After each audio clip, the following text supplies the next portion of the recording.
Kile ngalinte jodi ilibi kile ngalinte kumba ijanga kile ngalinte ali ilibi bato ngalinte jodi ijaga yigu ndojinga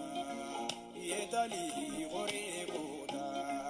ijaga yigu ndojinga isende yigu ndojinga iforo yigu ndojinga imani kande Jesu nyani bure nyanga su ijanga nyani entanti ijarena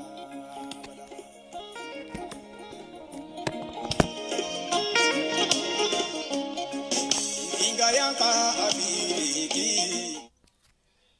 Assalamu alaikum wa rahmatullahi wa barakatuh. Balmaw amba bela jelen fo ka wala nyimando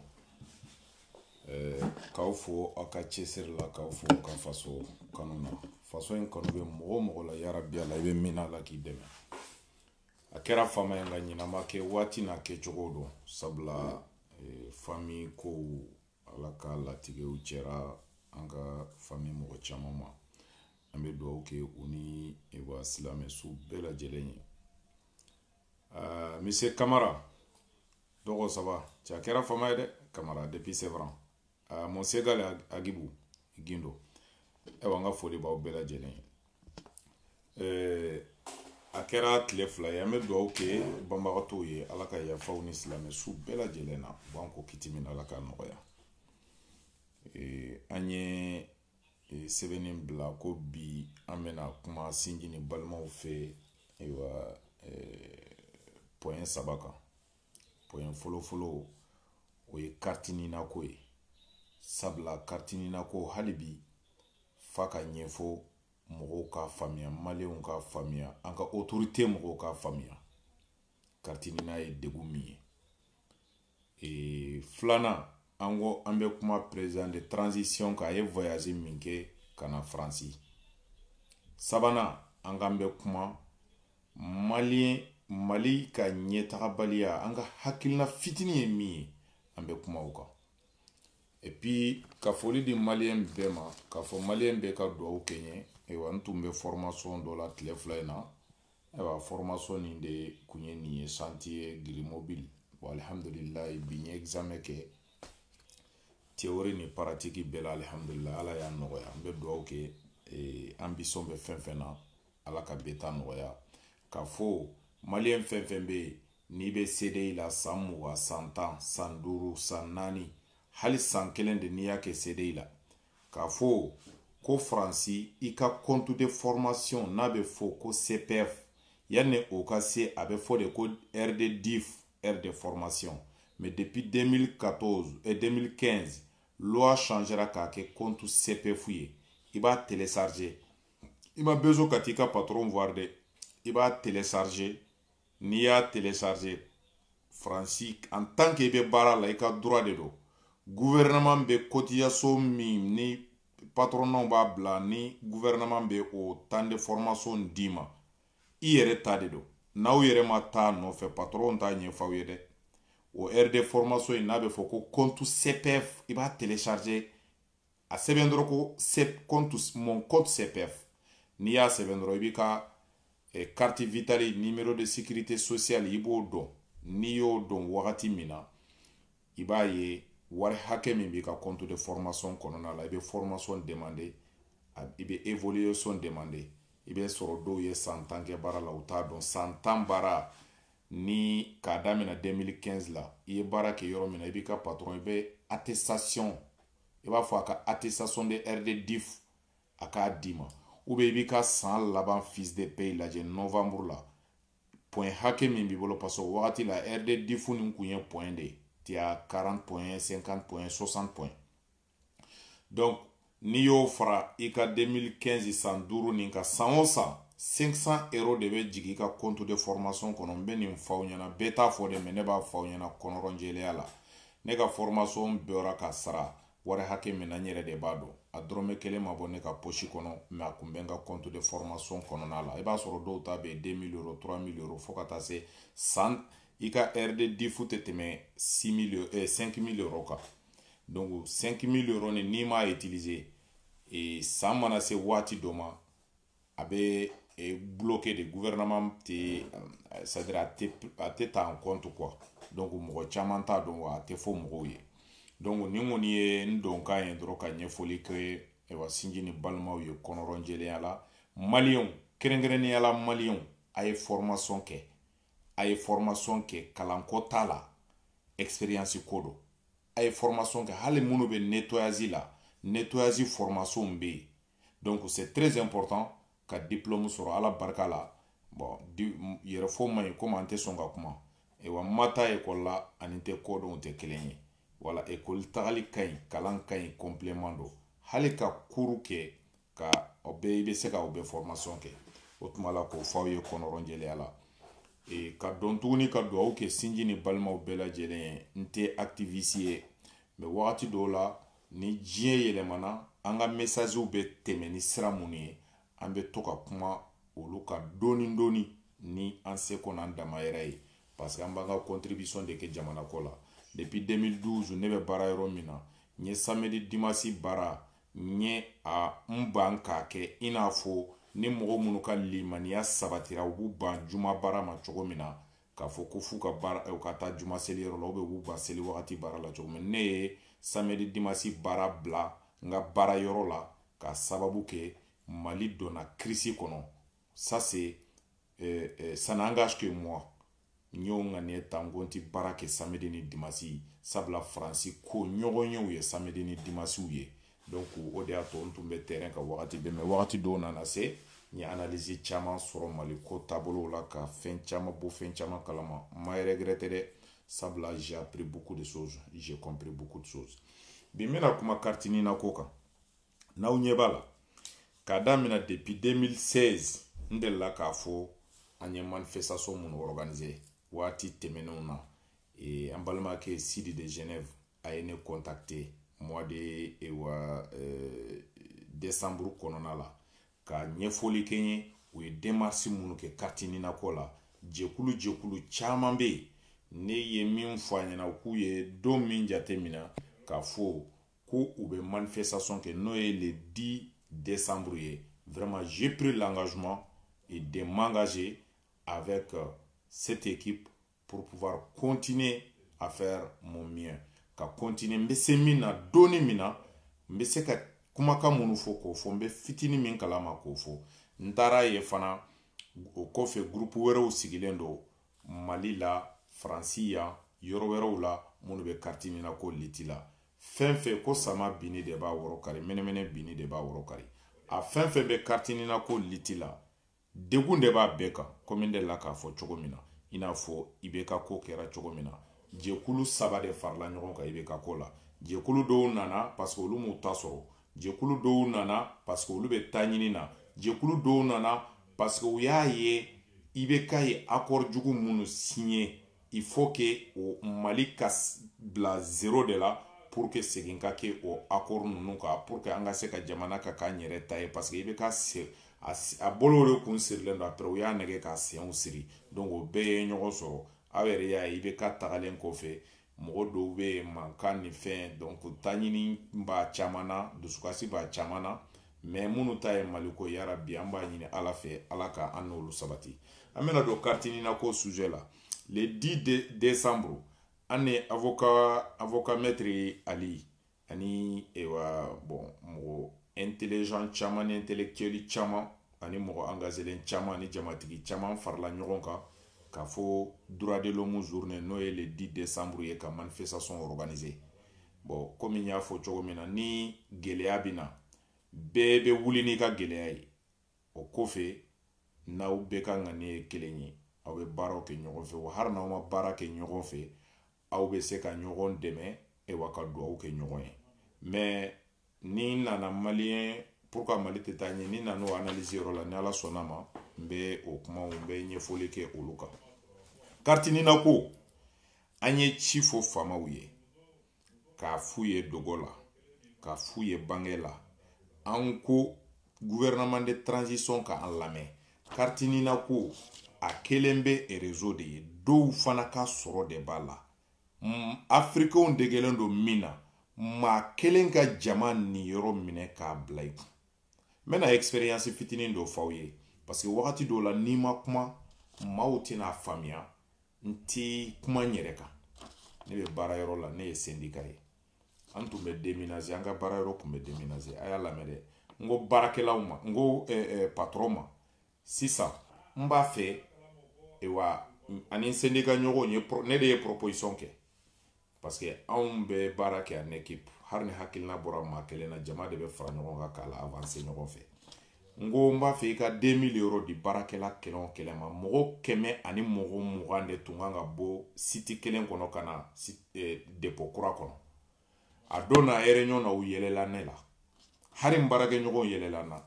k'o tɛ sariya kɔnɔ code de travail tɛ article foyi tɛ yen min b'o yira ko patron ko baarakɛlaw bɛna déménager ko wari ka d'u ma n bɛna exemple fitinin de d'aw ma dɛ o temps kɔnɔna la n ye mun f'u ɲɛna n ko code de travail bɛ yen accord syndical bɛ yen wa accord de l'entreprise fana bɛ yen c'est à dire ko ninnu ye bɛnkanw de ye bɛnkanw dɔrɔn de don sisan n'i bɛ muso furu bɛɛ b'a dɔn papier de mariage kɔnɔna la devoir minnu bɛ fɔ aw ɲɛna a t'a kɔnɔ k'a fɔ ko ka cadeau k'i muso ye ko diyagoya don mais aw yɛrɛ ni ala cɛ don min na ba natɔ ni mana fimani nana florinin b'a kɔnɔ bɛ dibisogo mali kɔni ta ye parce que an ka famille tora dibisogo ko la ko kana ni cadeau ye ka di madamu ma o su hali a bɛ dumuni di ma cogo min na ani don to ani ɲɛ kumunen bɛ don a ka don min na o tɛ kelen ye donc expérience bɛ mɔgɔ minnu la ni i sera ka olu ladiya je pense que baara bɛ kɛ ka ɲɛ n balimaw baarakɛyɔrɔ komi tubabu tɛ naloma ye olu bɛ lamɛnli kɛ olu tɛ jɔ mɔgɔ la kalo kelen u réfléchira kalo fila bɛ dafa wallahi ala u ye 1500 euro 1500 euro di baarakɛla bɛɛ ma a t'i ka sara la pour que bɛɛ k'i kɔnɔ dayɛlɛ an bɛna don démarrage kura min kɛ client kana jigin an na est-ce que i y'a faamuya n ko autoroute ka radar bɛ 90 à l'heure mais ne bɛ radar fixé yɔrɔ dɔ n'a ye diya i bɛ boli 100 à l'heure pour que ka se so yɔrɔ la joona o tuma la an bɛ min fɔ jamanadenw ɲɛna carte ɲina ko in dɔw bɛ k'a kɛ wa jinakan ye dɔw bɛ k'a kɛ denmisɛnninw ka ko ye n y'a fɔ n ye weleliw kɛ n kɛlen ka weleli kɛ arajo la n kɛlen ka kuma réseau kan n ko denmisɛnninw dɔrɔn tɛ hali n'a y'a sɔrɔ denmisɛnninw don hali n'a y'a sɔrɔ ala n balimaw mɔgɔ minnu bɛ ka kɔgɔji tigɛ ka sahara tigɛ bugɔli min bɛ daw kan ka kɔgɔji tigɛ ka na est-ce que ni maliyɛnya yɛrɛ tɛ mɔgɔ bɛ kuma siko la su kama wa et pourtant ni aw yɛrɛ mako bɛ su la aw b'u utiliser mali faamaw jɔn b'a fɔ ko mali faamaw ko mali a politiki mɔgɔw a maa wɛrɛw ko aw ma deli ka su utiliser premièrement an bɛ kuma Sunjata Keyita Babemba Traoré Sumaworo Kante ewa an bɛ kuma ninnu bɛɛ kan c'est bien u ye juguman kɛ o mais an bɛ ka kuma u ka tɔgɔkɔ la maliyɛn tora tɔgɔkɔ la bon o bɛɛ ka bɔ yen politiki mɔgɔw ta ye mun ye an bɛɛ b'a kalama k'a fɔ vote la n'i taara mali fichier national électoral lajɛ u ye su la voter pour que ka candidat la passer n balimaw a ye tiɲɛ fɔ ɲɛna a kɛra ou a ma kɛ sabula ni ne bɛ kuma ni ko min passera n yɛrɛ ka localité la nka n bɛ min kalama n bɛ kuma o de kan ka su la voter a kɛra mali la ou a ma kɛ mali la filanan est-ce que maliyɛnw ma vote suɲɛ ka mɔgɔ kelen ka vote siɲɛ 2-3 n'a fɔra mɔgɔ c'est-à-dire minnu bɛ politique réseau kɔnɔ n'u bɛ se k'u kali k'u ma deli k'a kɛ aw bɛ kuma de ko denmisɛnninw ye dɔ tigɛ u si la k'a kɛ i n'a fɔ o ye crime ye k'a sɔrɔ janfa sirila anw ka jamana la kalon dara anw ka jamana la parce que u b'a fɛ k'an ka jamana tila k'a ku monter yan ni maa dama damaniw ye ka taa k'an ka sɔrɔsiw da Aguelhok k'u kantigɛ ka wuli ka taa bin an kan u bɛ k'an faga fagali o tɛ crime ye dɛ bɛ kuma de n'i ye an ka consuliw ɲininka n'i y'an ka ambassadeurs ɲininka ah oui denmisɛnninw bɛ dɔ b'u si de la non n'i y'a ye difficulté bɛ parce que dɔw yɛrɛ bɛ kɛ siɲɛ 2 siɲɛ 3 jɔn bɛ faransi yan ko papier ma k'i la siɲɛ 2-3 fɛn fɛn bɛ bi ko don ka ɲi e bolo k'e ye nationalité ye jɔn de bɛ aw la aw minnu faama minnu ye hali nationalité ye ko aw ka nationalité k'e to k'aw ma weleli de kɛ Mali la ka dɔ b'aw si la k'aw wolo yɔrɔ falen k'aw fo ka n'a kɛ tubabu yɛrɛ bɛ enquête kɛ n'i bɛ nationalité demander e ala bi de aw bɛ kuma an ka denmisɛnnin minnu u dɛsɛra ji la miniji ɲuman la an fɛ yen u dɛsɛra kalan na u dɛsɛra dumuni na u dɛsɛra baara la parce que n'i y'a ye u ma caya Faransi o wagati ka visa ɲini Mali la ka na Faransi ya faamadenw a tun ka nɔgɔ olu dɔrɔn de ma wa hali maa minnu sera ka sira sɔrɔ ka na i bɛ tɛmɛ ni faamaw de députés tun b'u ka passeport da voyageurs ka passeport kan ka taa ambassade la ka taa visa ɲini ka na n'a ye députés tun bɛ maaw k'u denw ye ka na n'u ye u tun bɛ joli minɛ 4 miliyɔn 3 miliyɔn 4 miliyɔn 5 minnu b'a réseau kɔnɔ b'a dɔn artiste baw u tun bɛ carte artiste dilan denmisɛnninw ye minnu ma deli ka hali goni y'u ɲɛna k'u kɛ artiste ye ka visa bɔ ka na Faransi commerçant u tun bɛ mɔgɔw garanti ka visa b'u ye ka na n'u ye Faransi artisan ni journée artisanale bɛ yen mɔgɔw tun bɛ invitation dilan a ye maliyɛn fɛn fɛn bɛ Faransi ya san 10 san 15 san 20 kɔnɔ a y'a bɛɛ ka métier lajɛ n'i b'a sɔrɔ dɔ ye artiste ye a ka dossier kan i b'a sɔrɔ o ye artisan ye ou bien i b'a sɔrɔ o ye commerçant ye ou bien i b'a sɔrɔ o ye missionnaire ye k'a sɔrɔ a badama nin bɛɛ kɛ mais nin bɛɛ kun ye mun ye k'an bakɔrɔw n'an fakɔrɔw la balo tubabu bɛ Mali tungarankew contour la ko parce que anw bɛ sɔrɔ min kɛ k'a bɛɛ bɛ taa Mali la donc u ye fɛɛrɛ min sɔrɔ sisan bi ma tubabu minɛ u bɛ k'an analyser koyi carte nina ko bɔra an ka continent kama ko minɛn de la k'a fɔ réseau sanfɛ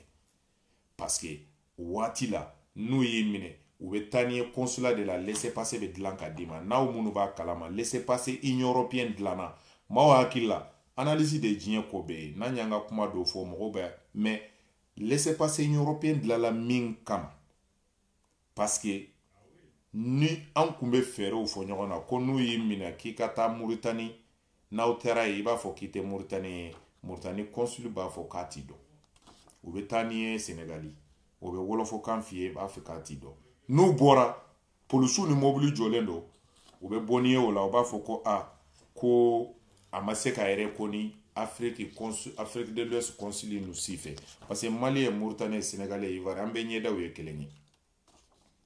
est-ce que i y'a faamu i n'a fɔ Japonais ni Chinois ni Thaïlandais ni Vietnamiens bɛ cogo min na mais ni mɛn'u ni ɲɔgɔn cɛ de i b'u différence dɔn français allemand italien espagnol anglais ni y'u ye ni mɛn'u ni ɲɔgɔn cɛ de i b'u différence dɔn bon anw ka sous région in fana bɛ ten de donc u dɛsɛlen bɛ ka an ka immigration k'a dɔn jamana juman bɛ maa juman bɛ bɔ yɔrɔ jumɛn maliyɛn den min bɛ yen ni dɔ an ka mɔgɔkɔrɔba minnu taara visa ta ni Sénégalais ka taa visa ta ni Côte d'Ivoire ye a ka ca n ko tubabu de mako bɛ anw na san o san Faransi mako bɛ maa ba yirikaw de la Faransi mako bɛ maa ba yirikaw de la mais u bɛ mun kɛ u b'a kɛ de génération par génération u bɛ dayɛlɛ ni dayɛlɛ na sisan n'olu donna u bɛ datugu an dɛsɛlen bɛ k'o stratégie de faamuya u ye yan kɛ an bolo n t'a dɔn n b'a f'i ye cogo ni kaba san kaba 7 taga de ye i taatɔ i kunkolo bɛ kalaya i bɛ taa cogo jumɛn na k'a sɔrɔ olu yɛrɛ b'a fɛ an kana parce que hali cɛ ni muso min diyara ye kojugu ni a y'i sɛgɛn i t'o nɔ bila o i daji bɛ bɛ buru o nɔfɛ wa muso fana bɛ ten diɲɛ ko ninnu n'a tacogow de don donc u ye mun kɛ sisan u ko bɔn an bɛ fɛɛrɛ dɔ tigɛ u ye wari yira kɔnsuliw la n'u nana ni ne kan tɛ ye mali kɔnsula la n'a ye yɛrɛ ko ni 700 euro bɛ d'a ma o kaw tɛmɛna yan dɔ de y'o dénoncé a yiri baara foyer la ATT nalen n balimaw ko caman bɛ ko ninnu kɔnɔ hali ni minnu ma kan ɲɛna caman fɔra n ye wa an bolo dara dɔw kisɛ kan olu nana tɛmɛ kɔnsuli wɛrɛw nana u y'u ban u yɛrɛ b'a fɔ mɔgɔw ɲɛna parce que maliyɛn fana des fois n'an ko n t'a dɔn n b'a fɔ cogo min na ko ɲɛ bɛ tulumafɛn dɔ mais an ko de k'a ka tulumafɛn dɔ ka segin tuguni k'a kɔgɔma dɔn diplomate ninnu tɛ se ka fɛn dɔw fɔ an ɲɛna publiquement consuliw tɛmɛna yan u b'a f'i ɲɛna yɛrɛ bamanankanjɛ la mɔgɔ si kana yala ni mali sɛbɛn ye ça veut dire que n'u ye mali carte minɛ waati dɔ tɛmɛna n'u ye mali carte minɛ i bolo ni i taara i tɛ se k'i da cɛ o la donc consuli tɛ se k'a da cɛ donc yan faamaw y'an ka faamaw kɔrɔbɔ n'olu bɛɛ ye olu kaw tɛmɛna donc u nana fɛɛrɛ jumɛn bɔ itali sira nana kari karafis mɔgɔw tɛ min kalama san 20 hakɛw kɔnɔna la Europe tun bɛ karafi sara de pour que a ka se ka barrière dɔ libi ni Itali la mun nana Itali sira fɛ u b'a dɔn su kelen tile kelen i bɛ se karafi bin wagati selen a yɛrɛ dɔw yɛrɛ nana Faransi fu parce que a ye bâton labila a fana sera ka dusukasi min lase Européen ma dɔrɔn a ye barrière bɔ yen a ko dunan fɛn fɛn b'a ka jamana kɔnɔ n'u bâton bɛ se ka taa n'u ye minnu nana convoi fɔlɔ minnu nana olu tun bɛ baara la Libi u nana fara Europe ya fu o kuma la fantandenw cayara yan faamaw bɛ wuli sisan k'a fɔ k'u bɛ blocage da an ɲɛ pourquoi tubabuw ka fɛɛrɛ o ka pièges kana u ta donc u ye kɔnɔrɔfili ta o de la Itali kulela Europe mɔgɔ si m'u jate ko immigration parce que u ye Libi kari wagati min na Itali b'a dɔn Itali fana dusu tiɲɛna i b'a dɔn olu ye mafiyaw ye o ko bon sisan ko Europe b'a dɔn ni dunanw nana u b'u ɲɛsin yɔrɔ min na Itali ko ni fɛn fɛn nana u ka asile d'a ma o de y'a to Itali n'u kun jiginna dɔrɔn paf 3 mois 1 an an bɛ bɔ min kalama cɛ dɔw nana san kelen u y'u ka papier sɔrɔ f'a kɛra somɔgɔ dɔw kama kɔnɔ k'a fɔ an minnu bɛ yen n'an mɛnna n'an ma papier sɔrɔ ko an ka garijɛgɛ gɛlɛya dɔw bɛ dabali de don foyi tɛ ko bɛɛ n'a waati de don Itali mɔgɔ minnu fɛn fɛn nana Itali faamaw ko u b'a dɔn u b'u ɲɛsin yɔrɔ min na donc u nana Faransi Allemagne parce que baara bɛ sɔrɔ ninnu de la balimaw ka ca ninnu de la donc immigration poids de commencera ka u peser sisan Libi karili binnin kɔfɛ immigration commencera ka santi donc Europe bɛɛ b'a dɔn k'a fɔ ko politiquement Allemagne olu ye réservé non mais Allemagne ni Faransi ils pèsent beaucoup en Europe ni filanan b'u la ni sabanan b'u la o ye Irisi ye Irisi u bɛ siran o ɲɛ de parce que fato bɛ wuluso dɔn Irisi ta ye o ye donc anglais olu fana nalonenw don mais u b'a dɔn k'a fɔ ko Europe b'a fɛ k'u nɛgɛn de k'u kɔrɔn parce que puissance b'u fana la u b'a fɛ k'u ka parce que Angleterre ye royaume de bɛ yen donc u b'a fɛ k'o tiɲɛ ka u don u ka kalabanciya la bɛɛ i b'a ye olu yɛrɛ ta bi m'u bila u bɔra o parce que a bɛ san 10 bɔ u bɛ to ka taa reportage kɛ Angleterre de est-ce que yɛrɛ ni y'a ka d'aw royaume ya ka d'aw ye nin bɛɛ kun yɛrɛ ka problème la dɔ ye n balimaw Faransi ni Allemagne au niveau aw bɛɛ b'a dɔn k'a fɔ Union européenne bɛ yen o Union européenne nin bɛɛ idée bɔra Mali de la diɲɛ yɛrɛ démocratie idée bɔra Mali de la parce que Sunjata de ye kɛlɛkɛkuntigiw fara ɲɔgɔn kan pour que ka Sumaworo Kante ka fanga ka se k'a la bi kɛlɛ stratégie kira tile waati tɛmɛnen kɔfɛ n b'a fɔ n ko Mali de ye diɲɛ ɲɛ yɛlɛ o la mais anw yɛrɛ nana bafouer mun de b'a na mun de kɛra n bɛ kuma aw fɛ n diya n ye baga to tɛ ka kuma aw fɛ a tun ka di n ye n ka maaw de sɔrɔ n bɛ se ka nin kumakan ninnu f'u ɲɛna sabula i ma réseau la kuma ninnu ma nɔgɔ an bolo tanko b'a la wala mɔgɔw yɛrɛ fana bɔyɔrɔ ko ni fɛnw b'a la an ka mɔgɔw somɔgɔw mana an ye réseau sanfɛ u bɛ jɔrɔ bɔ fɛn wɛrɛ tɛ an ka culture an ma adapté a la kojugu kosɛbɛ quoi donc n balimaw maliyɛnw kana kɛ tan Europe nana mun kɛ Faransi ni Allemagne Union européenne kɔnɔna la u nana décision ta immigration ko la o de kɔnɔna la ka laisser passer Union européenne bɔ o kɔrɔ ye mun ye ma hakila ko 7 ans de do France o teo mogo munu nana ni Espagne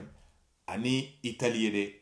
ni u tɛ se ka yɛrɛ filɛ u ka sɛbɛn b'u bolo sabula n y'a ka de i b'a dɔn ni Italie sɛbɛn b'i bolo n'i bɛ France i duralen don 2 mois de la n'u y'i minɛ 2 mois kɔfɛ n'u y'i minɛ i k'a fɔ k'i n'a kalo kelen donc la fin de compte u y'a dɔn an b'u ka politiki bɛɛ dɔn donc u bɛ minɛ parce que a ka dɔw de ye n sɔrɔ parce que ne ni maa dɔw kumana depuis nin décision ninnu ma ta a ka sɔrɔ k'a fɔ ɲɛna o y'a sɔrɔ laisser passer européen yɛrɛ ma bɔ mais i b'a fɔ jɔn ɲɛna i ka livre di maa ma a kalan ni nege bɛ maa min na parce que an ka faamaw mɔgɔ minnu ka di ye dɔrɔn o ye n t'a dɔn n b'a fɔ cogo min na parce que fɛn dɔ ka di faama ye ni faama nana mɔgɔ min bɛ araliya la tu tu o de ka d'a ye a bɛ ko to a ta la très généralement o mɔgɔ caman bɛ olu ye intérêt la mɔgɔw de ye an ka sira tɛ o la an tɛ boli faama kɔ an tɛ faama dɔgɔya an tɛ nafolotigi dɔgɔya mais an t'an ka hɔrɔnya bila an t'an ka nata bila an ka hɔrɔnya ɲɛ parce que n'i ka nata bila i ka hɔrɔnya ɲɛ dɔrɔn hali n'i ka faama ye nkalon tigɛ i bɛ tugu a kɔ nkalon na an t'o kɛ maa si ye ala k'an kisi a ma n'a y'a sɔrɔ an ka ɲɛnamaya sɔrɔ b'o de la yarabi ala kana an bila o sira kan n'o ko nana an ma wagati min na ala de ye masa ye ala ka yamaruya bɛɛ kɛ a ka fɛɛrɛ bɛɛ kɛ a ka masaya kɔnɔna la kana an bila a sira kan kana n'a mɔgɔ yɛrɛ yira ɲɔgɔn na nafolotigi fɛn fɛn ni a y'a sɔrɔ i bɛ an ka hɔrɔnya de sa an ka hɔrɔnya de sa ala kana ni ɲɛ da ɲɔgɔn kan fɔ lahara jo dɔn faama fɛn fɛn n'a y'a sɔrɔ i bɛ n ka hɔrɔnya in de bosi na ka fanga di yan ala kana ni yira ɲɔgɔn na donc hadamadenya ko bɛ n'a wagati dɔn minnu b'a kɛ n ti jigiw la dɛ bɛɛ n'i kɛcogo de dɔn bɛɛ n'i ka kabila dɔn bɛɛ n'i ka danbe dɔn bɛɛ n'i bɔkɔlɔ dɔn n balimaw i ɲɛ bɛ o décision union européenne min tali la n'i ye i ni Italie sɛbɛn minɛ u tun bɛ mun kɛ parce que waati nana caman ka sɛbɛn tɔ kun ye kalo kelen ye n'u ye dɔ kɛ yan u bɛ taa falen wagati u bɛ taa Espagne France tun bɛ mun kɛ en 2017 2016 2017 n'u y'i minɛ n'u y'a dɔn i ka sɛbɛn tɔ ye kalo dama dama ye dɔrɔn u bɛ taa n'a ye Paris préfecture la a ye taa ye italien dɔw tulo bɛ na u b'i minɛ u tɛ presse la dɛ u bɛ t'i bila centre de rétention na Vincennes comme France loi yɛrɛ n'i ye mɔgɔ minɛ 45 jours mana dafa sans papier ni 45 jours dafara loi y'a yira i k'a bila donc n'u bɛ bila o la u bɛ mun kɛ u bɛ kitefu de da i kan kitefu ye san kelen de ye i affichelen de don rouge la pour que i k'o kitefu in bɔ i yɛrɛ kan i bɛ taa 700 € 600 € sara avocat ye parce que fɔlɔ France kun bɛ mɔgɔw yɛrɛ filɛ gratuit mais u t'o kɛ u bɛ kitefu in da i kan n'u ye kitefu in da i kan sisan e affichelen de bɛ to i tɛ se ka démarche foyi wɛrɛ kɛ donc i bɛ kɛ i n'a fɔ mɔgɔ criminel quoi pour des questions de papier i bɛ kɛ i n'a fɔ criminel e kɔni ni polisi ye minɛ dɔrɔn bɛ hali ne taara démarche dɔ la e tɔgɔ mana taper dɔrɔn rouge de bɛ bɔ sans papier rouge bɛ bɔ ni tile 3 tɛmɛna k'a sɔrɔ 48 heures tɛmɛna k'a sɔrɔ i ma avocat écrit i kun bɛ taa sima di mɔgɔw fɛ la fin de compte u nana kɛ comme olu ta gratuit don donc tout ça la ni min minɛna i bɛ taa ye la fin de compte o bɛɛ nana kɛ baara o bɛɛ nana gɛlɛya balimaw n bɛ mɛn carte nina in point kan pour que ka ɲɛfɔli kɛ hali bi an ka faamaw k'a faamuya quoi a y'a f'u ɲɛna u k'u ɲɛ yɛlɛ u k'u tulo dayɛlɛ u kana muru minɛ k'a tɔrɔ u yɛrɛ kɔnɔ u ka jamanadenw lamɛn ala ni jamanadenw tɛ yen jamana tɛ yen ni dugudenw tɛ yen dugu tɛ yen est ce que a y'a faamuya u ka jamanadenw lamɛn maa ba kelen bɛ kuma mɛn a ye maaw sugandi a ka maaw lamɛn an tɛ a ka place nɔfɛ parce que fanga tana ye fɛn fɛn ye mɔgɔ min b'a jɔyɔrɔ nɔfɛ an t'aw ka jɔyɔrɔ nɔfɛ an b'an ka hakilina de f'aw ɲɛna min man ɲi jamanadenw ma a kana bila kunna k'aw bɛ sanfɛ a kana bila aw kunna k'aw bɛ sanfɛ ko parce que aw bɛ kodɔn de non n'i yɛlɛnna sanfɛ dɔrɔn n b'a f'i ɲɛna i ka kodɔn diminera maa jumanw de kan ka i ka baara ɲɛ i bolo i kɛrɛfɛ mɔgɔw maliyɛnw faamaw a majorité u tɛ tiɲɛ f'aw ye n b'a fɔ ten a majorité tɛ tiɲɛ f'aw ye dɛ sabula olu ka gagne peine de b'o la olu yɛrɛ de bɛ taa tiɲɛ u bɛ sira ka na u bɛ sɔrɔ ka na f'aw ɲɛna paraparapa u t'a ɲini yɛrɛ u t'a fɛ yɛrɛ mɔgɔ wɛrɛ ka gɛrɛ aw la faama dun n'i kɛra dɔrɔn k'i ni duguma mɔgɔw tɛ se ka ɲɔgɔn ye nɔgɔya la dɔrɔn ala k'an kisi i ka fanga a dulonnen don sɛfan de don a dulonnen don sanfɛ ala k'an kisi ka do di kono ka bo ka do jalaji kono quoi balmon et amène nin be fo nyana ka famia de qu'est-ce que la France y faisait ou bien menadro ou beti bla 45 jours de prison là ni bebo ki te fu be de kan i ka itali seben dati be teme parce que a kerana nyake ka demisen do be anana ou ya amine ne premièrement ou be galon do i ka rapport kono parce que ni ko malien de ma ni ko mali famaw ma tellement que tubabu be baara kɛ ni loi ye n'u y'i minɛ a y'a lamɛn dɛ n'u y'i minɛ sisan fo k'u ka mot de sɔrɔ mot min qui est blessant k'a fɔ an y'a ni muso de minɛ ou bien an y'a minɛ sisi min de la ou bien an y'a minɛ a ye comme c'est-à-dire fɛn minnu bɛ mɔgɔ yɛrɛ dimi den kɔrɔ quoi u b'o don rapport kɔnɔ dɔrɔn u b'o sin ka taa o yira ka faamaw la wala y'a ye donc an y'a ye polisiw ye a minɛ ka nin de to a bolo parce que sans papier ni minɛna t'es tellement stressé u bɛ sɛbɛnni min d'i ma e bilatɔ la e ɲɛ tɛ foyi la kɛnɛma la ko i t'a lajɛ quoi mais u bɛ galon sɛbɛn a kɔnɔ ko ne ko ten ni avocat bɛ ligne nin kan ou bien n'aw bɛ mɔgɔ dɔn ko faransi polisiw n'u ye dunan minɛ a polisi majorité caman u bɛ galon da i la i ka rapport de kitefu in kɔnɔna la komi ala ye gondo tiɲɛnikɛla ye k'a sufɛ ɲɛw ci n'o tɛ n'an dɔw kun kɛra avocat ye han n b'a fɔ an tun bɛ peut-être an kun tɛna san caman balo mais an tun bɛ diɲɛmaw sɛgɛn dɛ donc u b'o galon ninnu don o kɔnɔna la est-ce que a tulo bɛ na surtout denmisɛnninw fana min bɛ yen n'aw bɛ lamɛnni la bɛɛ k'i kɔlɔsi sabula fɛn fɛn bɛ ka da tubabuw kan bi ala an ka mɔgɔ minnu bɛ ka fɛn min da tubabuw kan u bɛ nin kɔlɔlɔ bolo an bɛɛ kan u b'a bolo an bɛɛ kan n ye attestation d'hébergement de prise en charge n y'a sɛbɛn moins de 2 mois k'a ka cours d'alphabétisation k'a d'a kan a sera tribunal la don min na u y'a ka dossier lajɛ yɔrɔ min dɔrɔn u y'olu sama ka bɔ a la comme dommage ne tun tɛ se ka don a nɔfɛ u y'u sama ka bɔ a la ko c'est pas important juste pour que parce que n'a taara n'o ye dɔrɔn an ye loi ko kari parce que an bɛ sariya kɔnɔ nin ye fɛɛrɛw de ye olu b'o kɛ olu bɛ k'u ka jamana kanu kama k'an tɔɔrɔ u ka jamana nɔfɛ aw carte nina décision constitution tɛ a taara ka cun kan tubabu y'o de jateminɛ donc laissez passer union européenne grâce à la manifestation des collectifs main propre en 2016 cɛkɔrɔba dɔ bɛ u y'a a yɛrɛ de taara dɛ ne yɛrɛ de ye micro don a bolo a dɔn a ye non 2016 a waati min mɛnna ni ma fili ne de ye micro don a bolo a nana k'a nana an ka nin action ni félicité sabula ale de u y'a lata kunu Mali la c'était une première fois u k'a la segin ni laissez passer union européenne Mali autorité ko k'u t'a yɛrɛ sɔrɔ an bɛ IBK ka gouvernement fo o wagati la u y'a la segin ka na Faransi yan a cɛ nana a cɛkɔrɔba tun bɛ montre fa ye Sunjata de la wayi a nana ka na témoignage kɛ an ye n balimaw o kɛra laissez passer union européenne kun tun ye min ye ça veut dire que n'u y'i minɛ dɔrɔn u ye Italie sɛbɛn y'i bolo u ye Espagne sɛbɛn y'i bolo a détail kun ye ka faamuya de quoi parce que n'an ma kuma wagati dɔw la ça va pas quoi an sɔn bɛ pɛrɛn an kɔnɔ e ka Italie sɛbɛn a sɛbɛnnen don a kan de ko malien donc ɲininkali t'a la tuguni u bɛ minɛ n'a ye dɔrɔn u bɛ rapport sɛbɛn k'a fɔ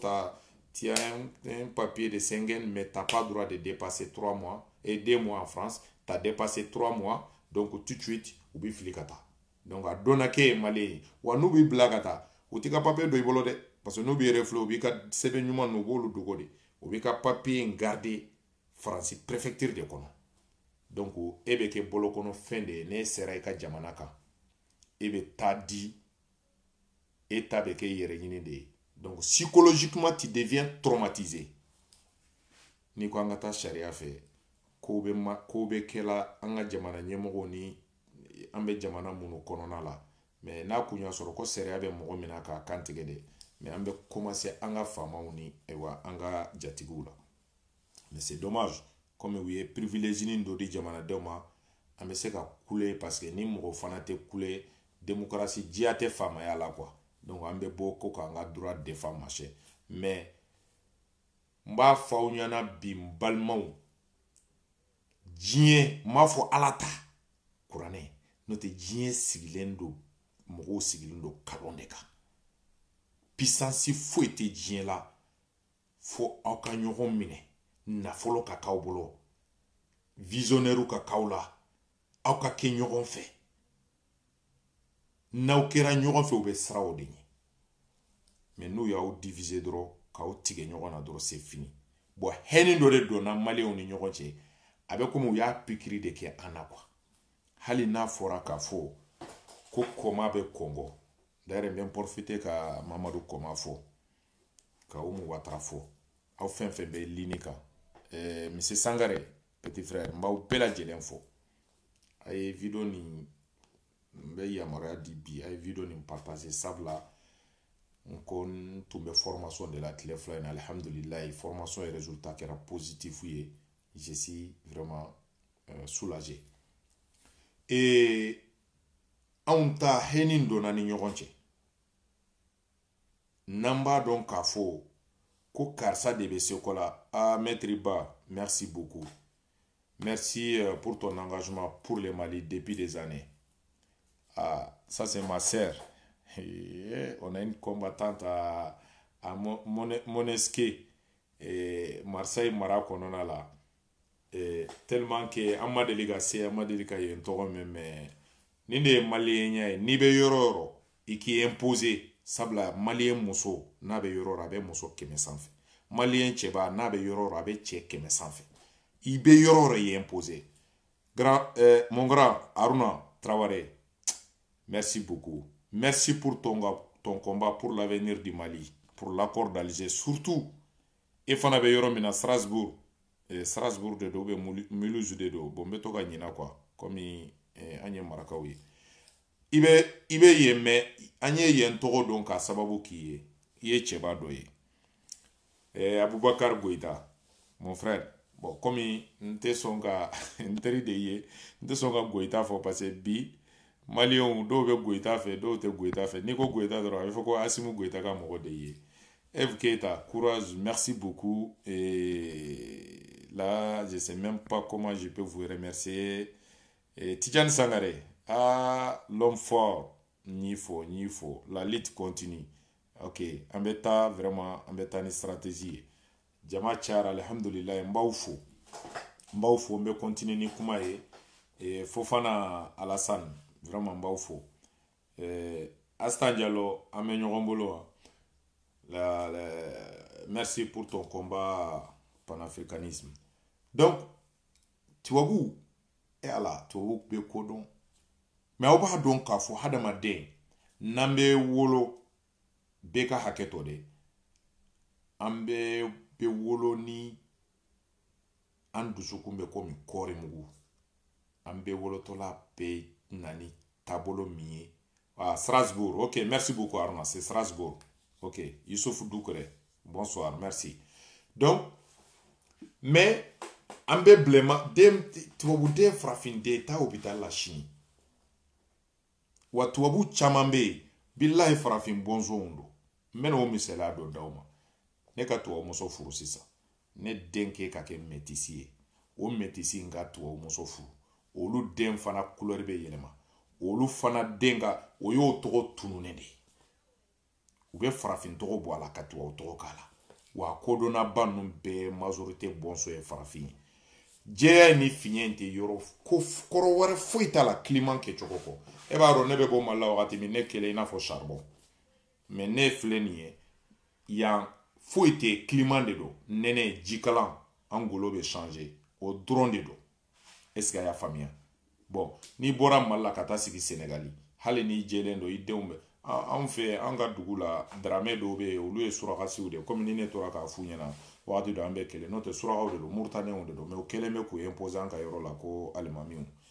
u kɔni u kalannen don mais n'i y'u ye hali sisan i b'a fɔ ko tubabuw don mais ji t'u ka dugu la u ka jugu jiko ka gɛlɛn an bɛ an balimakɛ Mamadu Jɛsala fɔ parce que ale ye forage dɔ sen u ye ɲina je vois mon grand-père de notre commune Kunda Mama Jawara n b'aw bɛɛ lajɛlen fɔ bi n'aw bɛ baro kɛ vraiment n balimaw n bɛ ka kuma min f'aw ɲɛna analysew de don k'a fɔ donc carte nina ko u nana k'an sen siri k'an bolo siri an ka faamuya kana sɔn carte nina ni passeport o numéro boli ɲɔgɔn na a ye jamanadenw lamɛn aw yɛrɛ b'a dɔn groupe wulilen don anti carte nina mɔgɔw wulilen don ko anti carte nina o devi ne yɛrɛ tun ko n k'u ka slogan in anti carte nina an tɛ se k'a fɔ ko carte nina ko tɛ kɛ o mais n'u ka ɲɛmɔgɔ kelen ka masala RAS 24 c'est rare ne ka to ka mɔgɔ ta tɔgɔ ma mais n'a kumana n'a masalala n y'a ka kumakanw faamuya ko dɔnnibaga dɔ ko ni maa bɛ kuma min bɛ bɔ a da kɔnɔ n'a y'a sɔrɔ kuma in bɛ bɔ a nɛnkun de la parce que dɔw bɛ u nɛn ka di palapala a bɛ dan tulo de la mais ni hɔrɔn bɛ kuma i fɛ kuma bɛ bɔ a dusukun na lamɛnbaga e se t'a la kuma in bɛ taa sigi dusukun de la e min bɛ k'a lamɛn donc n'a kumana vraiment k'u fo Malika famille c'est-à-dire organiselen don cogo min n tɛ se ka mɔgɔ kelen tɔgɔ fɔ quoi u bɛɛ Usumani Traoré ninnu bɛɛ b'a la quoi vraiment n b'u fo sabula carte ko anti carte nina non u ka konba ye de k'u ka carte nina ni passeport numéro bɔ ɲɔgɔn na veille citoyen malien aussi Sidi de Genève Ali Maître Ali Jabira Ibrahim Jabira Jean Doumbia Kalilou Diallo, tous ces gens que je travaille avec, Barou Diallo, Adama Singare, Gaspard en Allemagne, un fait bara qui est vraiment pour que qualité et a compte d'ore ko ka carte ni passeport numéro ko dissocier ka bo ɲɔgɔn kuma wɛrɛ tɛ dɛ ka sise fɔ Abidjan kun wɛrɛ t'a la dɛ ka carte ni passeport numéro ka dissocier ka bo ɲɔgɔn na du kɔnɔ i b'a sɔrɔ dutigiw jɔyɔrɔ bɛ yen du kɔrɔ ni dɔgɔw kɔrɔw jɔyɔrɔ bɛ yen denw fana jɔyɔrɔ bɛ yen donc c'est pour dire à l'ensemble des Maliens c'est l'union qui fait la force carte nina ko Maliens an ka faamaw danger de don an ka jamana ka ɲɛtaga ma danger de don u bɛ k'an ka jamana de détruire i b'a dɔn u ye Mali u y'a tete nɛgɛ ni mun ye u ye nafolo mugu d'a ma pour que ka an ka armée affaibli donc u y'an ka armée affaibli k'a nɛgɛ an ka kɔrɔnfɛ mɔgɔw ɲɛmɔgɔ minnu tun bɛ Kayi ni Alifa ninnu kun y'o politiki minnu bila sen kan k'olu la segin ka na donc sisan sufɛ yankaw kun bɛ avion wuli 3h 4h du matin kun bɛ taa kɔrɔnfɛla in na 2006 ka taa marifa libéré ka taa marifa di kɔrɔnfɛ mɔgɔw rebelliw ma ko in ma labɛn bi quoi labɛnna mɛnna barika de bɛ Mali ko koyi n'o tɛ u mɛnna u bɛ ka labɛn kɛ Mali kama o Karafita u y'a labɛn u m'a jɛ mais Mali u ye Mali jɛ dɛ duwawu ni barika ye Mali bɔ bɔlɔ la dɛ mais Maliens yi yɛrɛ de kelen bɛ k'u ban k'u yɛrɛ bɔ bɔlɔ la k'o sababu kɛ an ka bɛnbaliya ye k'o sababu kɛ an ka taaɲini ye k'o sababu kɛ an ka intérêt personnel combat ye donc n balimaw k'a fɔ an ka faamaw ye ko u ka maaw lamɛn carte nina u ka nin passeport bɔ ɲɔgɔn na o ye Malien de 80% ka laɲini ye bi u ka nin passeport bɔ ɲɔgɔn na maa kelen kungo tɛ nin ye koyi ni maa min y'i sigi ko minnu b'a kɛlɛ la ko olu de ka kungo don olu kelen kungo tɛ koyi Mali bɛɛ de kungo ye nin ye n b'o fɔ aw ɲɛna dɛ alimamiw aw minnu b'a kan azansitigiw ni hiju wagati sera an ka musokɔrɔba minnu an b'a fɛ k'u bila ka taa hiji la carte nina t'u bolo a y'aw sigi k'aw ban k'aw da don a la kana kuma an ka jamana ɲɛmaaw fɛ k'u ka carte nina ni passeport numéro bɔ ɲɔgɔn na a kɔlɔlɔ bɛ se bɛɛ ma a bɛɛ bɛ voyager commerçant a bɛɛ bɛ voyager n'a gɛlɛyara denmisɛnninw wa ala barika la an bɛ dugawu kɛ an bɛɛ bɛ Europe nationalité ɲini a bɛ to a bara an bɛ to an bara n'a nana Europe fana se min b'an ye an b'o kɛ mɛnna carte nina point kan sabula c'est très important pour moi aujourd'hui de parler de ça n bɛna point filanan la président de transition colonel Bandao a kun ye ministre de la défense ya kɛ ka tɛmɛ bi ala y'a garijɛgɛ don jamana ɲɛmɔgɔya la. ɲɛmɔgɔya ye fɛn saba ye, a bɛ sɔrɔ fɛn saba la. o fɛn saba ni ɲɛmɔgɔya kelen bɛ yen i bɛ kɔlɔlɔ sɔrɔ ɲɛmɔgɔya kɔnɔ ka gɛlɛn i ka lafiya, mais ɲɛmɔgɔya fila takumanse fila bɛ yen n'i ye ɲɛmɔgɔya sɔrɔ n'olu b'i la a ka ca ala fɛ ala bɛ barika don i la. o ye mun ye? a fɔlɔfɔlɔ ɲɛmɔgɔya ka k'i dakan na. a filanan i lamɔ cogo i ka kɛ i lamɔ cogo ɲana. a sabanan ani ɲɛmɔgɔya kalan, i b'a dɔn dɔw bɛ leadership ya kalan kɛ, olu de dɔw mani sigi télé la pla i b'a fɔ mara dɔw ye politologue de wa ou bien dɔw ye molitologue de wa. donc o ye ɲɛmɔgɔya minnu y'a kalan kɛ, o b'a dɔn hadamadenw ka esprit ta fan dɔn. très généralement a caman bɛ yen ce sont des pervers narcissiques. o pervers narcissiques ye mun ye? mɔgɔ minnu maa sugu mun ye olu ye, u hakili la u bɛ min dɔn maa wɛrɛ t'a dɔn o ye kelen ye, wa n'u taara yɔrɔ o yɔrɔ olu ka intérêt de ye intérêt supérieur ye, u b'olu ka intérêt de bila tɔw ka intérêt sanfɛ, wa n'u dɛsɛra u bɛ passer ni mɔgɔw de ye toujours, wa ils sont jamais responsables. c'est-à-dire ni ko tiɲɛna dɔrɔn ils sont pas responsables. donc très généralement n'i ye ɲɛmɔgɔya kalan kɛ n'i mi cogo dɔn i bɛ kɛ pervers narcissique ye, ou ni muso dɔ i bɛ kɛ perverse narcissique ye. donc ɲɛmɔgɔya ka k'i dakan na i lamɔ cogo ka ɲa. n'i ye ɲɛmɔgɔya sɔrɔ a kalan dɔ ka k'i la ou bien i ka formation kɛ i bɛ bonya sɔrɔ, i ka ɲɛmɔgɔya bɛ ɲɛ i bolo. Bandaw ala ye ɲɛmɔgɔya don i dakan de la. i lamɔra yɔrɔ min ne t'a dɔn dɛ, mais ala y'a don i dakan de la. a donna i dakan min na kana to i dakan in ka tiɲɛ dɛ, parce que maa dakan bɛ se ka ɲuman bɛ se ka yɛlɛma ka kɛ dakan jugu ye. ala k'an kisi o ma. i b'a dɔn aw sigira wagati min na ne ko n ko je suis en observation. a don ni bi cɛ je crois pas que n kumana transition ko in ka kojugu. minnu b'a la don CNT kɔnɔ dɔw kana don de a don ta a bɔ tan, bon bɛɛ n'i ka dimi don, mais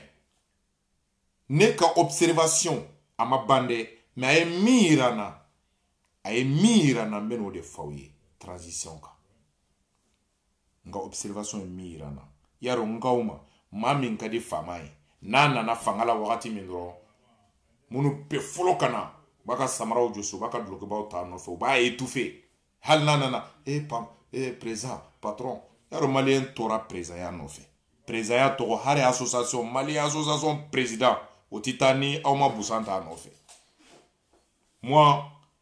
c'est pour cela que ne kɛra Bafulabe fédération président ye. n ko maa kana n wele président parce que je vais pas m'habituer à ces noms là. n ye 2 ans de mandat kɛ, n ka mandat bannen n bɛ n ka mɔgɔkɔrɔbaw fo ka n baarakɛɲɔgɔn fo, o farala ɲɔgɔn kan ko n ye projet minnu daminɛ n ka to président la n k'a tɛ kɛ.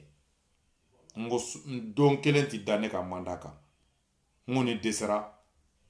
kalo, hali n'a kɛra kalo dama dama o dara kan k'a sababu kɛ n dɛsɛra ka maaw fara ɲɔgɔn kan ka bureau renouveler. après n y'u nɛgɛ u farala ɲɔgɔn kan dɔrɔn le 6 avril le 6 novembre paf réunion na assemblée an y'a fɛn dɔrɔn ka renouvellement kɛ. o ko hali non n ko non an bɛ président sigi bi après an bɛ bureau continuer. c'est comme ça que j'ai fait. n m'a kɛ k'a fɔ ko président man di n ye, n m'a kɛ k'a fɔ ko n tɛ se a la o. et puis n tilara ka to bureau kɔrɔ kɔnɔna la ka kɛ secrétariat relation extérieure ye, ka baara kɛ ni président min dara ne kan, ka baara kɛ min ye ne remplacer, ka baara kɛ n'o ye fo ka taa ka mandat ban. n ye layidu fana d'a ma, n ye baara kɛ n'a ye fo ka taa ka mandat ban. Bafulabe an ye min kɛ ne kelen m'a kɛ de, an bɛɛ de ye baara kɛ ɲɔgɔn fɛ. Bafulabe kaw bɛ réseau sanfɛ n ma ɲinɛ k'a dɔn Marakoyi Job, wa n b'i fo. est ce que a y'a faamuya? n balimaw, kuma ninnu bɛ ka argumenter parce que nin ye n yɛrɛ ka page ye. monsieur Koma ni n bɛ DPM page sanfɛ a bɛ se ka message ci n ma ko n tun man kan ka nin fɔ, mais nin ye n yɛrɛ page sanfɛ n'a ye n diya n b'a fɔ n bɛ tuba dugutigiya nɔfɛ, mɔgɔ tɛ se ka hakili a la. mais bref o ye baro de ye. a ka di n ye hali ni n ye fili kɛ aw minnu bɛ k'an lajɛ ma fɔ ni maa min k'i bɛ n kɛlɛ dɛ ni maa o maa n'i ye n kɛlɛ k'a sɔrɔ n t'a kalama n ti n ta yafi ma i b'a fɔ ɲɛna n ye erreur min kɛ n'a y'a sɔrɔ jamana ko don ou bien hakilina ko don i bɛ n wele i b'a fɔ ɲɛna i b'a fɔ i ye nin fili in kɛ a bɛ diya n ye ka tɛmɛ ka tiɲɛni kɛ n kɔ kan n balimaw maliyɛnw tora président la bandaw ala y'a don i da kan na mais bandaw n ye foti fɔlɔfɔlɔ min ye Assimi Goïta don dɔ la n y'a ye maaw ye a tɔgɔ sɛbɛn forage sato kan ko don de Assimi Goïta n ye message dɔ ci ko ça c'est une erreur parce que Sanogo nana ale nana ni priorité au nord ni maa minnu hakili b'a la Sanogo ma priorité au nord après a nana fɔ ko Mali santé man ɲi Mali kalanko man ɲi balo ɲɛnama tɛ Mali la ngo bon ngo là maintenant il est rentré dans l'assa de conscience parce que ni ko santé man ɲi banabagatɔ bɛ tugu ko ni ko kalan man ɲi ekɔlidenw bɛ tugu ko parents d'élèves bɛ tugu ko ni ko dun ka fa sabatilen tɛ Mali la anw kɔngɔtɔ anw fantaw an bɛ tugu ko ngo cɛ donna campagne na mais a bɛna jamana de bila dingɛ kɔnɔ ala kama a y'aw ka denbaya n'u to y'aw ka miiri jamanadenw na ne kan tɛ kelen ne ka do ne muso ni n denw alihamdulilayi mais du 100 ne k'olu bɛ dahirimɛ tiɲɛ k'o don ne kɔnɔ ne ni muso ni n denw kɔnɔ ala n balimaw a ka miiri o la bani ni den 2 b'i bolo aw minnu ye wolomusow ye aw minnu ye wolofaw ye aw bɛ tila ni k'u ni ɲɔgɔn cɛ cogo di n'u bɛ taa ekɔli la a bɛ tan di nin ma a bɛ tan di nin ma mais ni i ye 20 di kelen ma ale de b'a caman sɔrɔ parce que o y'aw denw ye a tɛ se ka 20 di nin ma ka nin garisan to aw yɛrɛ wolodenw mais ko jamanadenw bɛ ten de n'i bilala dugu kungo dɔ ɲɛfɛ a dɔn k'a fɔ ko dugulamɔgɔw olu jigiya dɔ de ye e ye wa sini lahara bɛ taa ɲininka la ka Assimi Goïta n y'a ka erreur fɔlɔ détecté o yɔrɔ la nka kɔni nana de a ma changer a dasiw b'a cogo la ministériya fɛn b'a la n'u bɛ taa réunion na n'a ka samarabaw bɛ yɛlɛ tapiw sanfɛ j'étais fier j'ai dit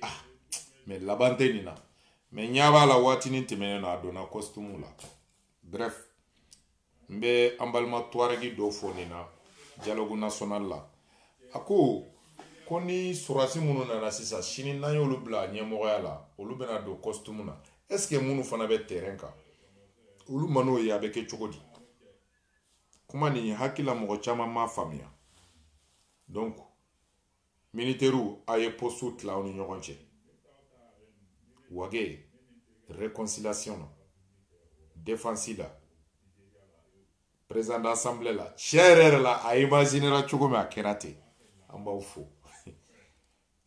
mais billahi ni ɲangata ye jamana in sɔrɔ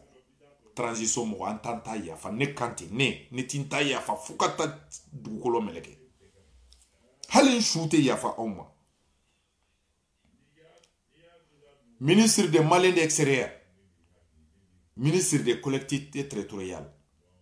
ni degun ye jamanadenw sɔrɔ k'a de nɔ b'a la an t'an ta yafa ne ti n ta yafa ne dalen don ala ko la n balimaw sisan bandaw fana nana n'a k'a tɔ bɛɛ la ala taala Macron ye bandaw wele o ti baasi ye convention entre l'état diplomate y a pas de problème mais bandaw bɛ se ka na faransi cogo jumɛn na e ka jamanadenw bɛ kule la anw de wulila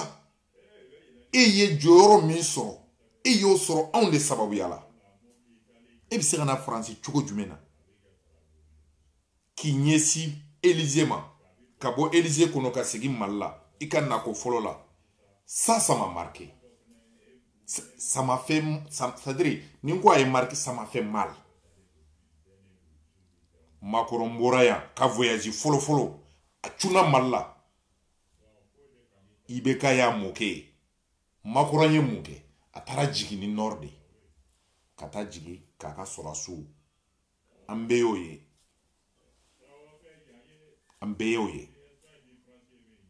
Bekumana. O kofede. Ani Ibeka ka soroka nyoye.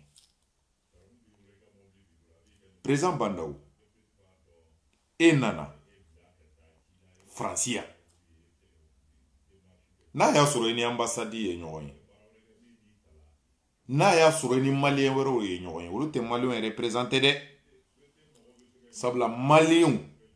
ka représenter u bɛ foyer kɔnɔ Modibo Keita de nin foyer ko idée di tubabu ma k'ale ta fɛ a denw ka fara diɲɛ bɛɛ bɛ ka bénéficier foyer ko la malien de sababuya la maaw tɛ foyer ko histoire u t'a dɔn Modibo Keita de y'a demandé Franci fɛ ale denw bɛna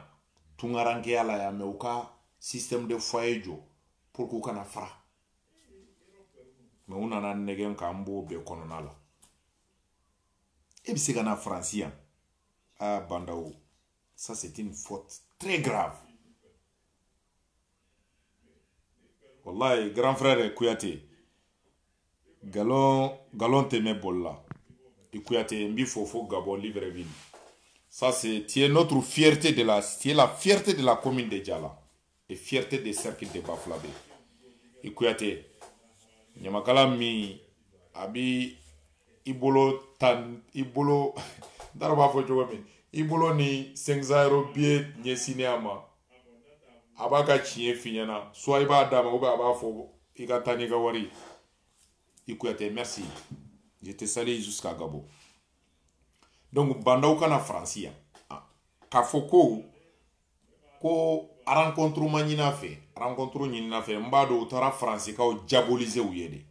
Kafo he, ni tara Franci na fo ministre sila de la kamifo. Ko Francia ni nana do mangli unka ko ka gelea don ta bota. Anga ko gelea uta do parce que olube tando ambe kemedo. Ma te sega mana bira onyena. Ma ka fama ya te sega en complexé. Parce que on a tous été formés, calés. On a été formés et calés. Ni un Mali d'inema bi, qu'on est qu'un sigi, qu'un Mali géré. Ni y'a folo avec deux ma yele koye. Ah qui la cause son et mouye. Mogo ni sera ka moso furu ka deun ala barka la ka deun soro. Ebi se ka jamana marao. Jamana mara mogo te wolona e te bo sanfe kana. Ala te masi chi kana ki ka ke présent. Ne ba mara. C'est une question de principe, c'est une question vraiment de vision et de sérieux et la honnêteté. Est-ce qu'il y a famille? Mali, Marali, c'est très simple. Mais ils sont en train de rendre très compliqué. Donc, Bandaou nana, demande kera fait, koka rencontré M5 Mogo fait. Francia, diaspora M5, diaspora France Europe m'ont fait. Ok, ko visiter tellement do. Mais visiter tellement. Halil di Bandaou tungo ko Maléon ngale kumbe aéroport de la Kata Koufo. Maléon kumba kumbe. Malmaou Bandaou président de transition ka ay minke diaspora la. Ayam toro. Wa munu sigilen doye. Nous be ka manamana kan faw nyana ku ye diaspora ou be diaspora représenter o ba don ta bota non te foi kala manga deguna u bu dado ko bela wa u be ko bela maraga mais anye beta to alama voilà donc dalaga kuma de ko tunga te dambedo parce que hal ni taraye ulu de bet la tuguni mon frère Kanté on a besoin de toi dans ce combat. Et dans quel combat? Aziz Jondo, Gasto. Je suis dans les combats. Un bébé kanta qui a Ketchogola. Pronfo est là, un meilleur molo. Donc, même il faut auniana. Balmon. Mamouno be. Nous beka kuma antogola. Nous ta don beka Ketchogo me ka mind nous ta don. yafa kelen dɔw ma u ka segin ko u ka lamɛnli kɛ mais n'u b'a dɔn u bɛ ka fɛn dɔ de viser ka u sen da an kan ka u sen da u bolo bila an hakili kan wallahi ala kana to la i b'a dɔn wagati nana san dɔw tɛmɛna ni maa minnu tun bɛ ne suit ne kun ye n ta kɛ dangani ye fugariya tɛ dɛ parce que n dɛsɛra fɛn dɔw bɛ yen a dusukasi kun bɛ n kan n dɛsɛra mais ni ne dɛsɛra a ma daminɛ ne la n ko ala ye ciba dɔw di ci kana o dɛsɛra dɔw la n'a ɲana a ma daminɛ ne la o n ko ciba dɔw nana u ka ci yɛrɛ siraw bolo i kɛra cogo cogo diɲɛ kɔnɔna la i tɛ hali misikala zari ti bɔ fo bɛɛ k'o bila i kunna président de transition i ni ce i ka nali la faransi ka na yira maliyɛnw na ko e ye même pas n t'a dɔn n b'a fɔ cogo min na ko mɔgɔw b'a fɔ ko sous-préfet même pas sous-préfet hein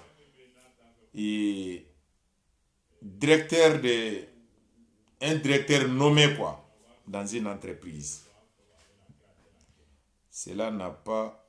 étonné de sa part. Ce patron, ouais, de la gente. On rencontre la CEDEAO le lendemain de la suite de IBK sans les M5. Merci beaucoup, Ablaïba. Merci beaucoup. Mais hadamaden ka dɔn k'a fɔ i dan ye waati in dɔrɔn de ye ni saya ma ban kɔrɔ b'a ban obligé maaw kun bɛ yen olu ntanyana bi an k'a dɔn k'a fɔ ala ye se k'i ye cogo o cogo ko nin ye ala de ta ye n'o tɛ nin waati in na an ka maaba politiki ɲɛmɔgɔ minnu sara u nin kun tɛ minɛ mais Mali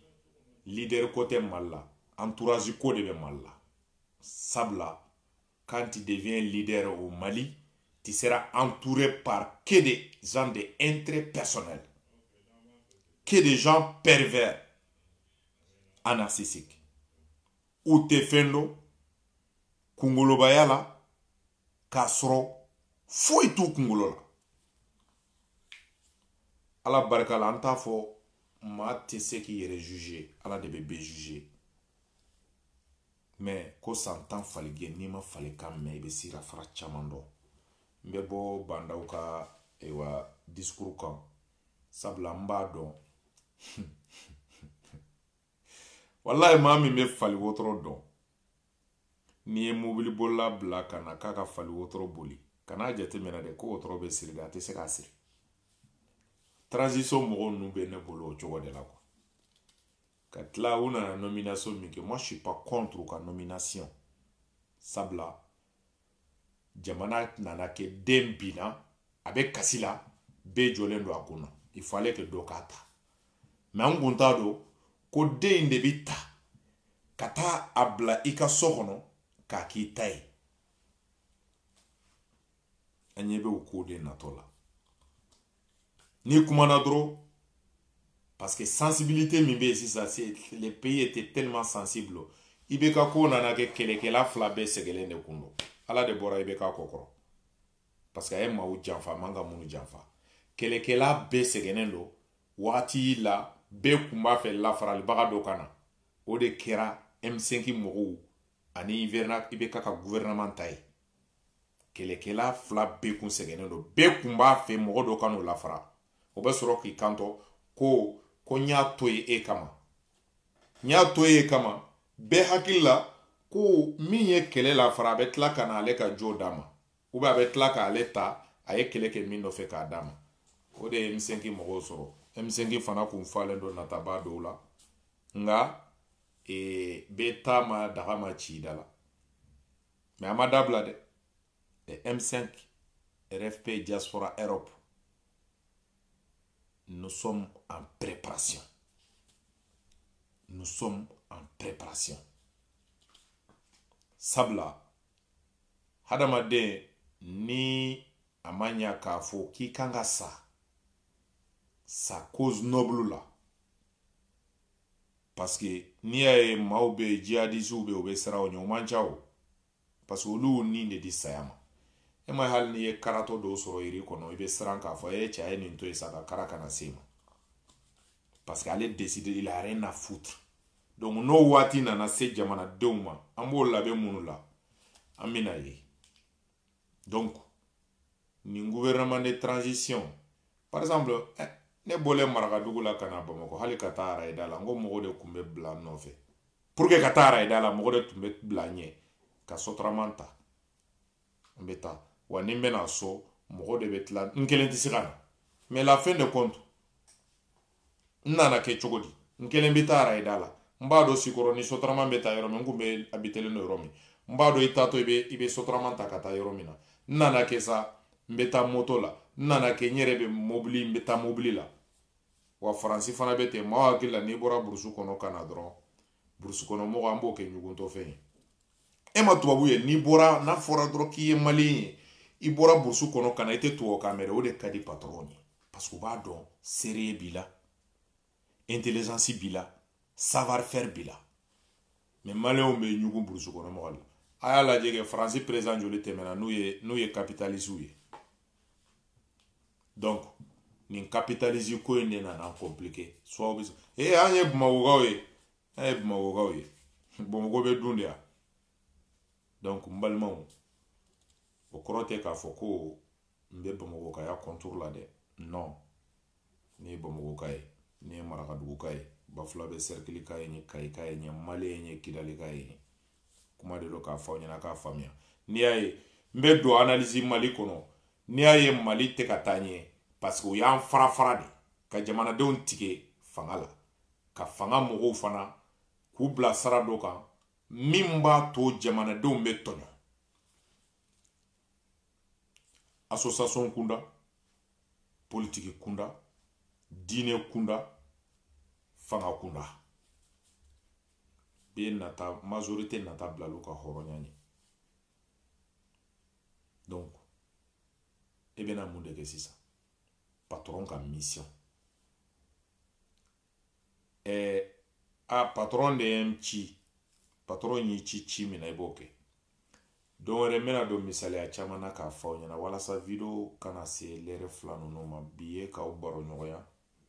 ka ga analyse de fawye e mbalmo kuni sanchena jatiti do kalola ni sanchena jatiti do kalola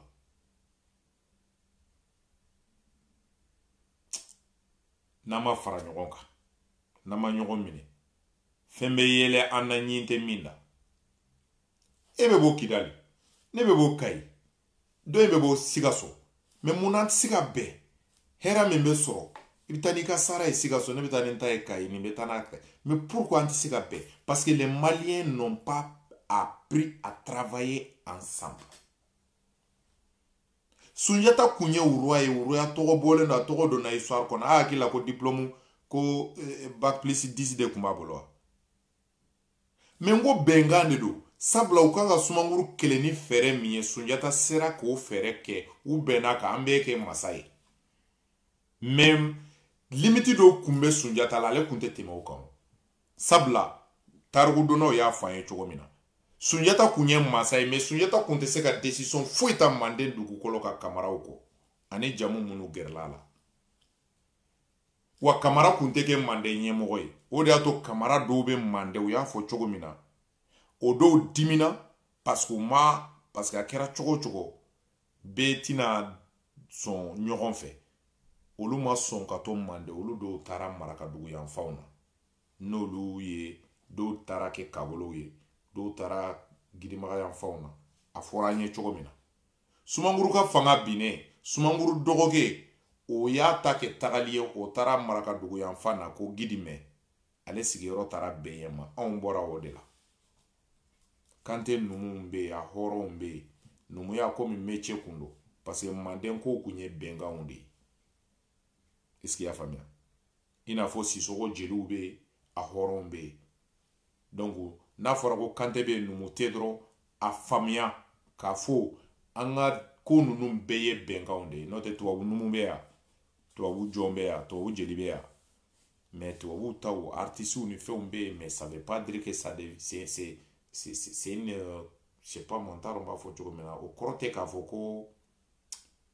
diinɛ dɔn quoi i n'a fɔ anw fɛ jamu bɛ yen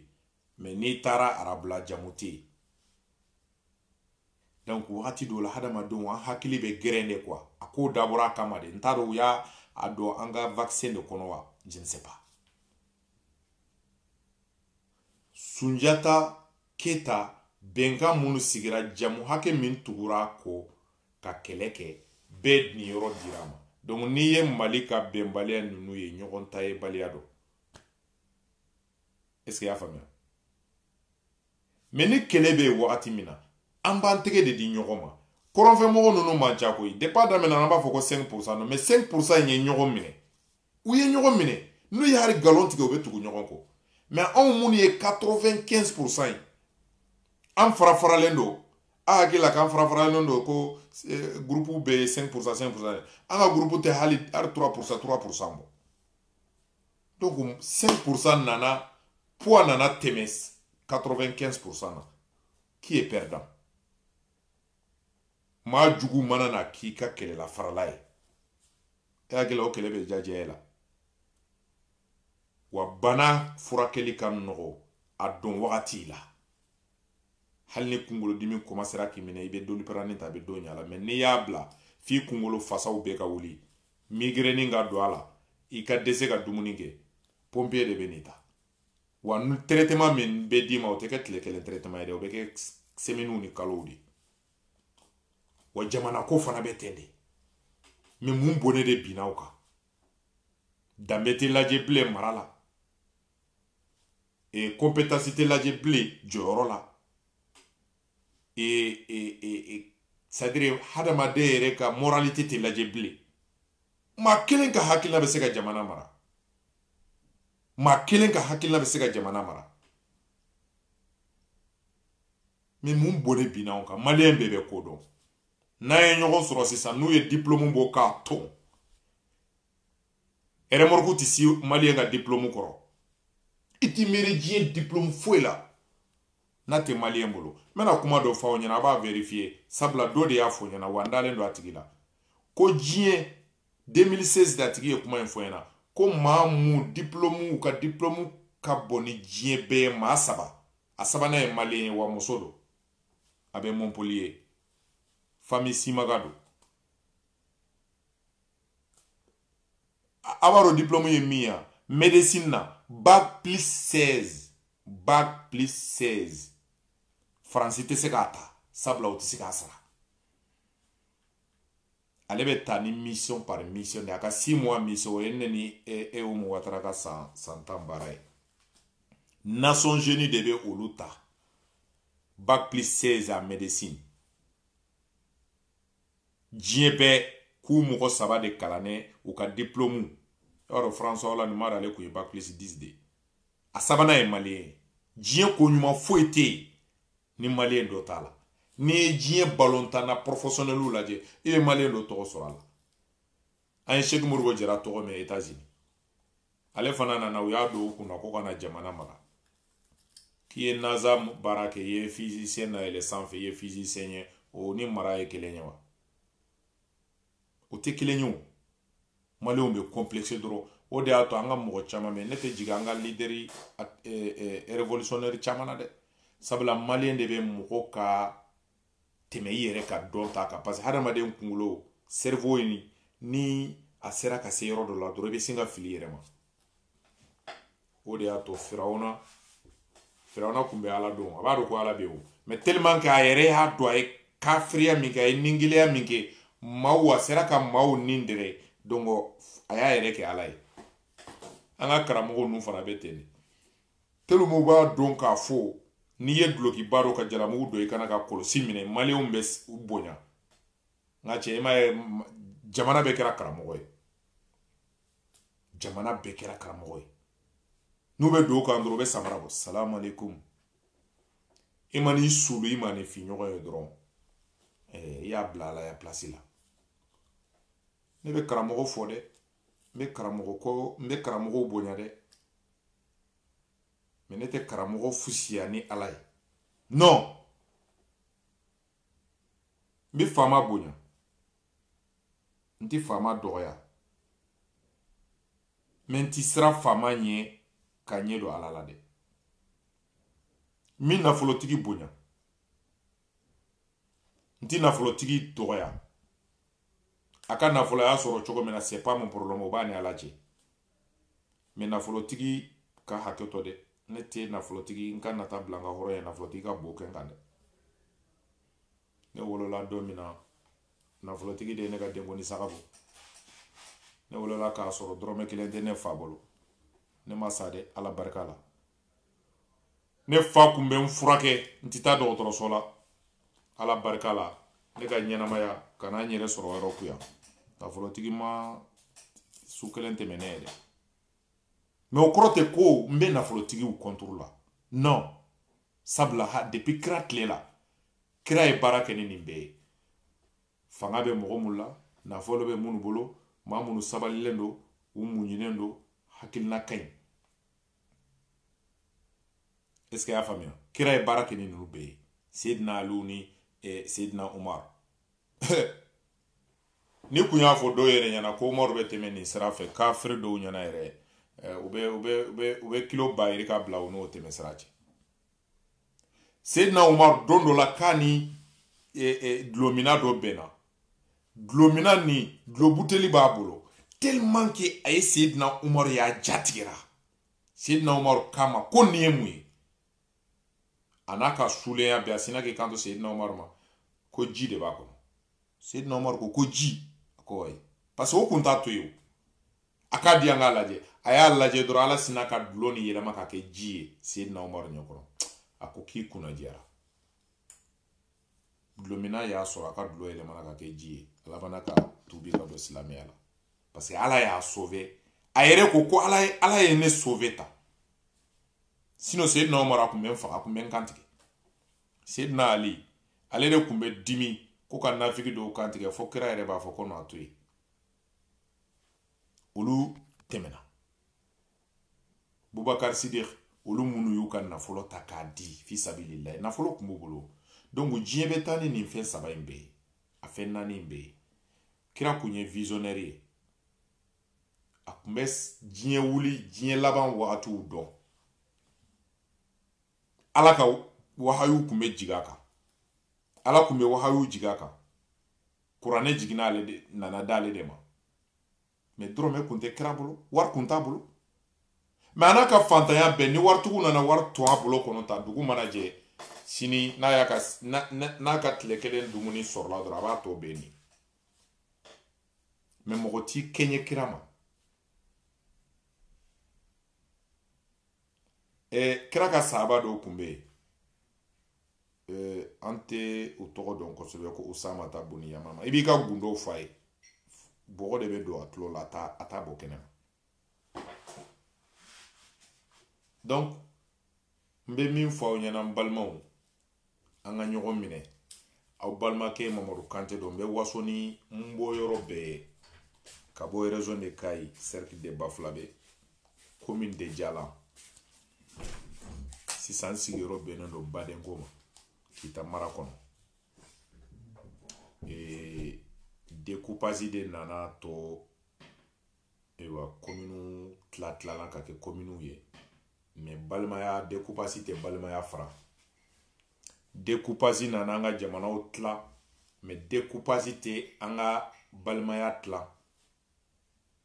malien dɔw bɛ yen olu bɛ gidi maga Mauritanie u ni minnu bɛ fa la olu bɛ Mali Mauritanie olu ye malienw ye